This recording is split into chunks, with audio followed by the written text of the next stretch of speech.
অনলাইনে একটা পোর্টালে আমি আন্নুরের যেই প্রোফাইলটা দেখলাম, সেটার মাধ্যমে আমি একদিন আন্নুর একাডেমিতে ভিজিট করতে আসি। ভিজিট করার পরে যে জিনিসটা আমাকে ফার্স্ট ইমপ্রেস করলো সেটা হচ্ছে এখানকার পরিবেশ, তারপরে ডেকোরেশন, সিটিং প্ল্যান, যেভাবে ইন্টেরিয়র প্ল্যানটা করা হয়েছিল, একটা first time I was convinced very well.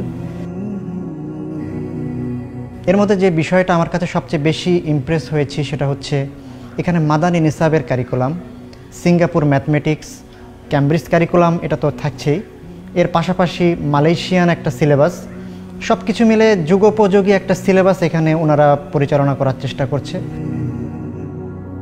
বাচ্চাদের শারীরিক বিকাশের জন্য যেই মাঠ অত্যন্ত গুরুত্বপূর্ণ একটা বিষয়, সেটি এই প্রতিষ্ঠানের সামনে ওনারা যেভাবে হোক ম্যানেজ করেছে।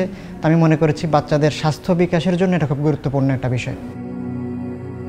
সো এরপর আমি যখন এখানে টিচারদের সাথে কথা বললাম, যে দায়িত্বে ছিলেন, তার সাথে কথা বলার পরে আমার কাছে মনে হলো আমি আমার সন্তানের জন্য যেই প্রতিষ্ঠানটা খুঁজছিলাম সেটার অনেকটা রিকোয়ারমেন্ট এই প্রতিষ্ঠানের দ্বারা ফুলফিল হওয়া সম্ভব হতে পারে।